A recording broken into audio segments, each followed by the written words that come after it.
पूरे देश में बाबाओं की चर्चा काफी तेज है और बाबाओं की चर्चा तेज होने का कारण है बाबाओं के द्वारा किए गए गलत कर्म। दरअसल जब से बाबा अशोक खरात की चर्चा सामने आई है, उनके द्वारा किए गए काले कारनामों की चर्चा सामने आई है, उसके बाद बाबाओं को लेकर एक बार फिर से प्रश्न खड़े हो रहे हैं। और प्रश्न खड़े हो भी क्यों ना, क्योंकि एक समय था जब आसाराम बापू की बातें सामने आई थी, जब आसाराम बापू पर आरोप लगे थे।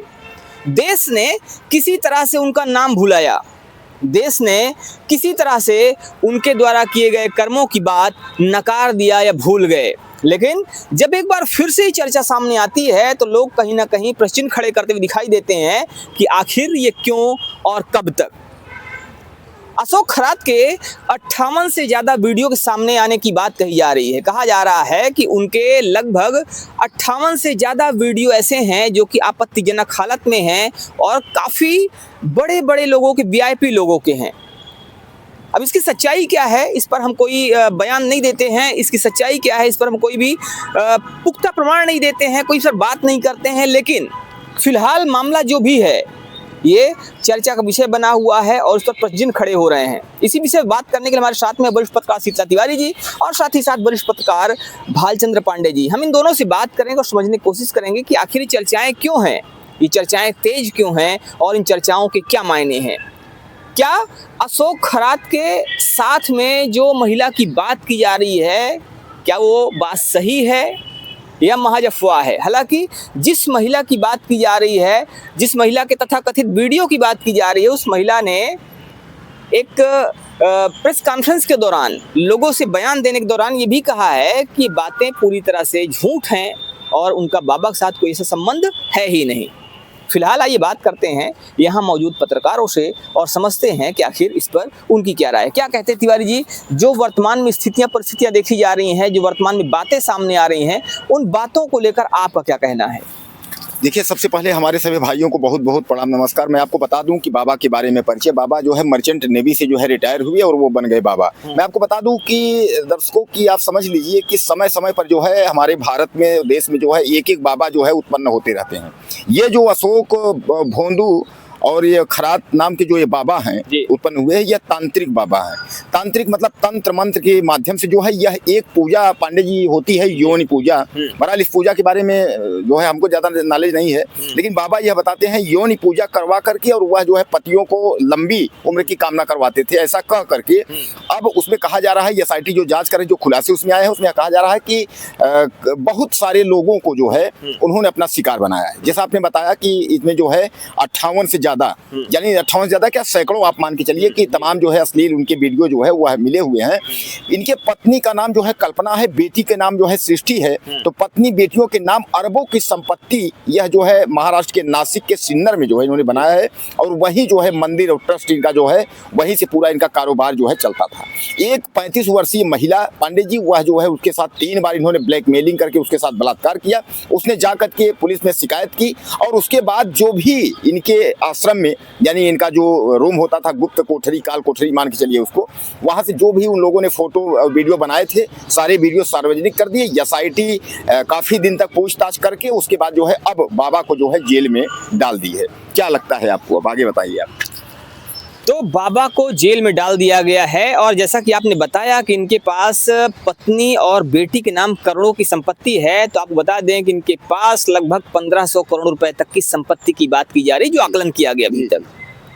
और बाबा के संबंध सैकड़ों महिलाओं के साथ बताए जा रहे हैं। हालांकि हम इसकी पुष्टि नहीं करते, हम ऐसा कोई दावा नहीं करते हैं, लेकिन जो बातें कथित तौर पर आ रही हैं वो बातें यही बता रही हैं, यही साबित कर रही हैं कि उनके संबंध सैकड़ों महिलाओं से रहे हैं। और वो महिलाएं कोई साधारण महिलाएं नहीं थी, कोई अनपढ़ महिलाएं नहीं थी, वो महिलाएं हाई प्रोफाइल महिलाएं थी। हर रोज एक एक करके वीडियो सामने आ रहे हैं और वो वीडियो सोशल मीडिया पर लगातार तैर रहे हैं। क्या वो वीडियो झूठे हैं, क्या वो वीडियो नकली हैं, AI से बनाए गए हैं, या उन वीडियो की सच्चाई क्या है, ये तो पुलिस की जांच का विषय है।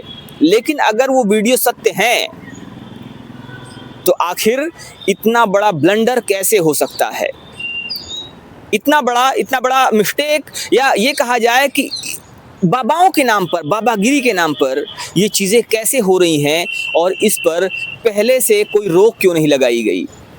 क्या लोग इतने बेवकूफ़ थे कि लगातार बाबा के झांसे में आते गए? क्या वो महिलाएं ऐसी अनपढ़ थी जिनको ये नहीं समझ में आया कि आखिर वो कर क्या रही हैं? इसी विषय में बात करने के लिए हम बात करते हैं, हमारे साथ वरिष्ठ पत्रकार भालचंद्र पांडे जी हैं। इनसे हम जानने की कोशिश करेंगे कि आखिर इस पर इनकी क्या राय है, क्योंकि जो महिलाएं वहां पर देखी जा रही हैं, जिनकी बात की जा रही है, जो कहा जा रहा है, वो महिलाएं केवल साधारण कोई महिलाएं नहीं थी, साधारण महिलाएं नहीं थी, वो अपने आप में बहुत पढ़ी लिखी महिलाएं थी, जिनको कहा जाता है कि वो आजकल पुरुषों के कंधे से कंधा मिलाकर चलने वाली महिलाएं हैं। और जो एक नाम जोड़ा जा रहा है महाराष्ट्र की महिला अध्यक्ष का, महिला आयोग की अध्यक्ष का, वो महिला आयोग की अध्यक्ष भी अपने आप में एक बड़ा नाम है, जो पूरे महिलाओं का वहाँ की प्रतिनिधित्व करती हैं। और जब एक महिला आयोग की अध्यक्ष का नाम सामने आता है, वो भी ऐसे मामलों में, तो कहीं ना कहीं सवाल तो खड़े होते हैं। आखिर ये सवाल क्यों खड़े हो रहे हैं? क्या ये बातें सच हैं या ये बातें झूठी हैं? आइए समझते हैं। क्या कहते हैं सर आप? ये जो बातें की जा रही हैं इस समय, और जो इतना बड़ा नाम सामने आ रहा है, महाराष्ट्र की महिला आयोग की अध्यक्ष, जो पूरी महिलाओं का प्रतिनिधित्व करने वाली है, जब उस पर सवाल खड़े होते हैं, तब जो आम महिलाएं हैं वो कितना सुरक्षित महसूस करेंगी? और आपको क्या लगता है कि क्या कहीं ना कहीं महिलाओं की सुरक्षा के साथ खिलवाड़ है ये? देखिए शिव जी, जब भी आदमी अपने कर्म से ज्यादा प्रतिफल की चिंता करेगा तो कोई ना कोई गलत काम जरूर करेगा। जल्दी से तरक्की, उसका एक सबसे बड़ा उदाहरण है कि बाबा के सानिध्य में आना, बाबा का आशीर्वाद लेना और जल्दी से तरक्की करना। आप जिन महिला आयोग के अध्यक्ष की बात कर रहे हैं, महाराष्ट्र महिला आयोग के अध्यक्ष की बात, इनके बारे में लोग ये भी तो चर्चा करते हैं कि इनका जो पारिवारिक पृष्ठभूमि है, ना तो राजनीतिज्ञ है और ना तो इनका कहीं बैकग्राउंड ही इतना मजबूत है कि इतनी तेजी से ये यहाँ तक पहुँच गई। तो कहीं ना कहीं लोगों का इशारा ये है कि ये कहीं अनैतिक कार्य के दम पर ही यहाँ तक आई। और ये तो भारत का इतिहास रहा है, आज नहीं। आप चंद्रा स्वामी से लेकर के आसाराम बापू से को देखिए, कितने बड़े बड़े नाम हैं। सबके पहले तो सबका अच्छा चेहरा था, लेकिन एक समय ऐसा आया, धीरे धीरे जैसे जैसे उनका व्यभिचार का इतिहास खुलता गया, पन्ना पलटता गया, सब बदनाम होते गए। और सबके पीछे कहीं ना कहीं हर आदमी अपने आप को चमकाना चाहता है। और आज भारत की जो राजनीतिक परिदृश्य है, आज लोग अंधविश्वासी हो गए हैं। बाबा को आज भी लोग उनके बारे में नहीं जानते। अगर किसी ने कुछ अपने बारे में चर्चा किया, अभी कुछ दिन पहले आपने देखा होगा, कोई बाबा आते हैं, वो कहते हैं कि समोसा के साथ हरी चटनी खा लीजिए। लोग उनके कार्यक्रम में भी लाखों लाखों रुपए देके जाते थे ना। तो कहीं ना कहीं उनके बारे में जानते नहीं हैं, उनका क्या कार्य है, उनका बैकग्राउंड कैसा है, उनका जो चरित्र है वो पिछला कितना स्याह है, इसके बारे में कुछ नहीं। वो उनके सानिध्य में आए, कितने जल्दी से हम आशीर्वाद प्राप्त करें, अपने आप को तरक्की के रास्ते पे आगे ले जाएं। ये जो दौड़ है ना, ये कहीं ना कहीं आदमी को अंधा बना देता है और ऐसे जगह पिला के पटक देता है। आज जो आरोप महिला आयोग, महाराष्ट्र महिला आयोग के अध्यक्ष के ऊपर लगे हैं, वो भी कहीं ना कहीं इसी तरह इशारा करते हैं कि वो आज के अंधी दौड़ में अपने आप को शामिल किए और बाबा के सानिध्य में आई, हो ना हो गलत, लेकिन कहीं ना कहीं उनके ऊपर आरोप जो है ये साबित होते हुए दिख रहे हैं। जी, तो कहीं ना कहीं गलत हो या ना हो, लेकिन आरोप उनके ऊपर लगते हुए दिखाई दे रहे हैं और कहीं ना कहीं उनको गलत साबित भी कर रहे हैं। बाबाओं का भारत में बड़ा प्रभाव रहा है। लोग भले ही समझ पाए हो ना समझ पाए हो, लोगों ने ध्यान दिया हो ना ध्यान दिया हो, लेकिन कोई बाबाओं की चटनी से कृपा प्राप्त करना चाह रहा था, कोई बाबाओं के चरण पकड़ कर कृपा प्राप्त करना चाह रहा था। और अगर अभी की बात करें, हाल ही की बात करें, जिस बाबा की बात चल रही है, जिस बाबा की चर्चा चल रही है, लोग उस बाबा के एक विशेष जल से, इमली के बीज से कृपा प्राप्त करना चाह रहे थे और वो इमली के बीज बाबा लाखों रुपए प्रति किलो में बेचते थे। फिलहाल इस विषय की सच्चाई क्या है, इस विषय पर आम जनता क्या सोचती है, आप सभी क्या सोचते हैं, आप भी इस पर अपनी राय जरूर दीजिए। आप भी बताइए कि आखिर बाबाओं की सच्चाई क्या है। क्या ये बाबा के साथ जो चीजें जुड़ी हुई हैं, जो बातें सामने आ रही हैं, वो सच है या बाबाओं को बदनाम किया जा रहा है? इस पर आपकी राय अपेक्षित है। मिलते हैं फिर से, तब तक के लिए जय हिंद।